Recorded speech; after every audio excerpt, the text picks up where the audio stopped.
김태효 예.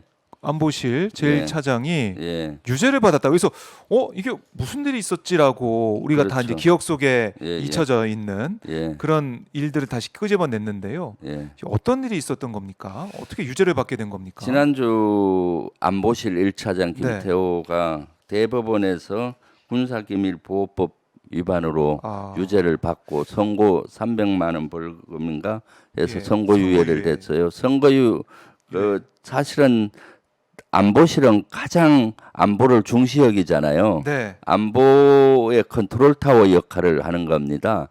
그래서 안보의 영역은 두 가지 영역이에요. 하나는 우리 군사력이나 경찰력이나 모든 것을 강화해서 지켜내는 거하고 네. 하나는 댐에 구멍이 나듯이 구멍이 안 나게 하는 거예요. 그 구멍이 나는 것이 보안입니다. 네. 보안 의식이 없으면 그것이 구멍이 날 수밖에 그렇죠. 없잖아요. 그렇죠. 그런데 김태호 1차장은 MB 정부 때 비서관을 했어요. 안보실에서 비서관을 하고 그만두면서 네. 여러 가지 비문들을 밖으로 유출을 한 거죠. 그래서 성균관대 교수를 하면서 네. 사무실을 압수수색하면서 비문들이 한 41건이 나온 걸로 판결문이 나오더라고요. 예. 그 중에는 군에서 만든 2급 비밀도 있고 또 상급 비밀도 있고 대외비도 있고 이 형량 그럼 이 정도면 상당한 큰 형량인데 선고유예밖에 안 나왔어요. 네. 그래서 사실은 이것은 선고유예면 공무원 같은 경우 공무원직을 계속 유지를 합니다. 그런데 이 김태호의 직책이 다른 비서관이라면은 네. 또는 다른 수석이라면은 그래도 그 덜 할 텐데 안보를 다루는 핵심이잖아요. 그렇죠. 그래서 우리 당에서는 김태호 1차장에 대한 경질을 요구했어요. 왜 그런가 하면은 현재 안보실 1차장이 하면서도 또 SI 취급 인가를 받지 않고 SI를 취급했던 것들을 확인을 했었거든요. 네. 그러니까 한 번 세는 바가지는 밖에 가서도 세고 네. 한 번 만들어진 석가는 계속 이루어질 수가 있잖아요. 아하. 그래서 지금 현 정부의 중용이 되고도 이런 SI 취급 인가를 받지 않고 SI를 취급했다는 의혹과 네. 이런 정황들이 지금 속속 나타나고 있는 거거든요. 그러니까 김태호 1차장에 대해서는 경질하는 것이 맞다라고 판단하고 있죠. 그러니까 지금도 이제 안보실의 제1차장을 맡고 예. 있어서 예. 중요한 직책에 있는데 이런 유죄 판결을 받은 네. 또 그것도 기밀 문서를 밖으로 가지고 나온 그 일에 대해서 유죄 판결을 받았는데 안보실에서 근무를 하고 있다. 대통령실에서. 이게 또 모순되는 것이 네. 이 압수수색 김태호 1차장이 이명박 정부 끝나고 나서 군사기밀 유출 혐의가 있어서 압수수색했을 때 네. 이때 윤석열 대통령이 그 당시 서울중앙지검장이었어요.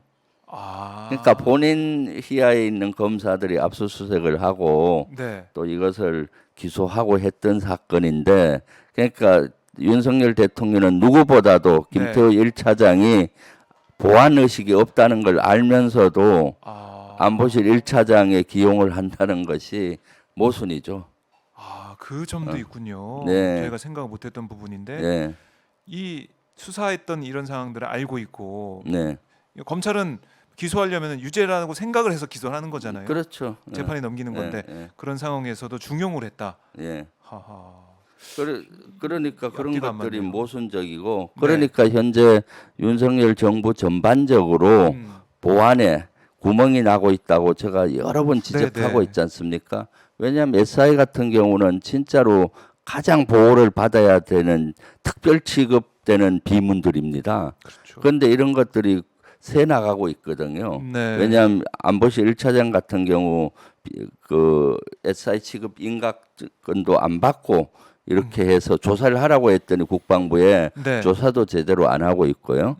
그 다음에 이제 새 공무원 피격 사건 할 때 감사원 감사를 받았잖아요. 네. 그때 감사원 12명에게 SI 취급 인가를 줘서 SI를 무분별하게 많은 사람이 보게 하고 그러다 보니까 감사원 감사 중간 발표에도 네. SI가 많이 노출이 됐어요. 그러니까 지금 이런 것들이 구멍이 뿡뿡 나고 있습니다. 예. 안보도 큰 댐에 예. 구멍이 작은 구멍이 나면은 어떻습니까? 이게 커지잖아요. 음. 그래서 안보 의식이 지금 현 윤석열 정부 안보실이나 국방부나 이런 데서 많이 부족하고 흔들려 가고 있어서 네. 걱정이에요. 그래서 이 안보실 1차장에 대해서는 이 정도 되면은 1차장은 스스로 물러나야 돼요, 사실은. 네, 이 정부 들어서 좀 눈여겨 보여지는 게 어떤 지적과 비판과 국민적인 공분이 일어도 뭔가 내가 책임지겠다, 네. 책임지고 물러나겠다 이런 사람이 안 보여 네. 안 보여가지고 예. 뭐 이태원 참사 때는 어떻게 될지 모르겠지만은 그래서 저희들이 예.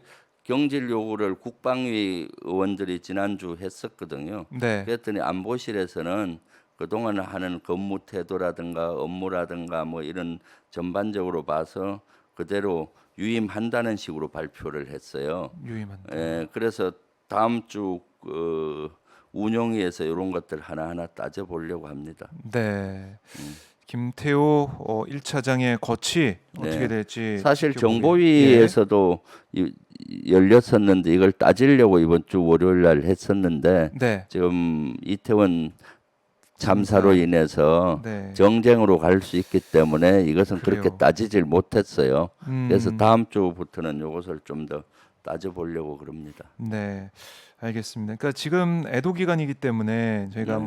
뭐 정쟁을 안 하기로 또 여야가 또 네, 서로 약속을 한 셈이고 예, 그래서 현안을 최대한 언급을 저희가 안 하려고 하고 있지만 김태호 실장 건은 차장 건은 안 짚을 수가 없어서 아 그렇죠. 현안이기 때문에 이것은 뭐 짚어봤고 정확히 아실 필요가 있죠. 네. 우리 시청자분들이. 그렇습니다. 예, 예. 그리고 이제 속보가 들어왔는데 네. 북한 미사일 3발을 포착했고 네, 한 발은 NLL 이남 공해상에 탄착이 됐다. 아까 네, 네, 우리 의원님께서 말씀하신 그 내용이 네. 지금 보도가 좀 되고 있습니다. 예, 3발을 쐈다는 거고요.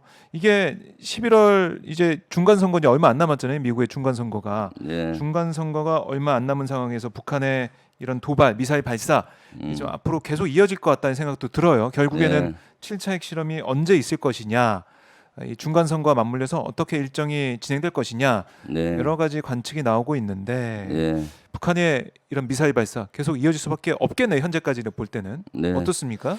조금 전 미사일 발사에 네. 대해서 지금 저희 의원실에서 확인한 것은 네, 3발이 맞고요. 08시 08시 51분에서 08시 53분까지 네. 원산에서 총 3발을 발사하였고 특히 울릉도로 방향으로 향하던 그 미사일 있잖아요. 네. 그 미사일은 NLL 이남 26km 지점, 속초 동방 57km, 울릉도 서북방 167km 지점에 예. 낙탄이 된 걸로 이렇게 지금 확인이 되고 있는데 네. 요거는 좀 더 국방위 차원에서 국방부로부터 보고를 받으려고 합니다. 그래야겠네요.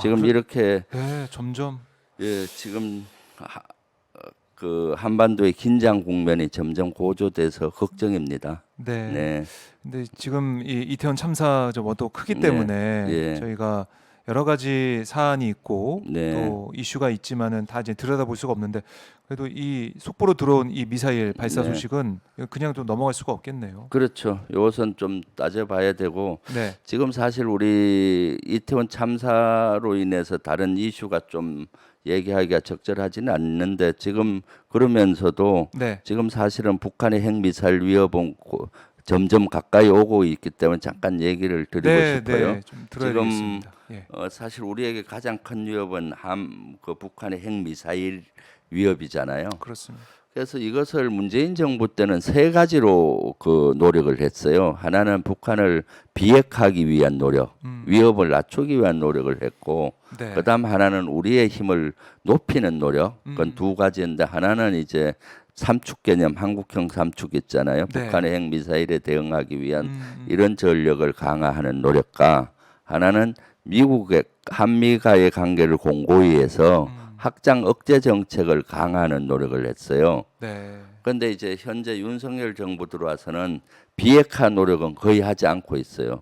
담대한 구상 하겠다 하고 얘기해놓고는 네. 물 밑에서 어떤 노력도 잘 이루어지지 않고 있고 아. 그래서 한반도가 점점 긴장이 고조되는 거고요. 네. 삼축 전력 강화도 말로는 삼축을 강화하겠다고 했는데 내년 예산을 보니까 네. 5.3조 정도밖에 반영이 안 됐어요. 어. 새로 윤석열 정부 들어와서 신규로 새로 하는 무기 사업들이 반영이 안 된 겁니다. 네. 그래 보니까 사업 타당성 조사가 아직 끝나지 않아서 네. 그것이 반영이 안 됐거든요. 그래서 우리 민주당 국방위에서는 사업 타당성 조사를 빨리 끝내고 신규 사업을 우리가 반영을 시켜야 되겠다라고 오히려 우리가 강한 목소리를 내줬어요. 아. 북한에.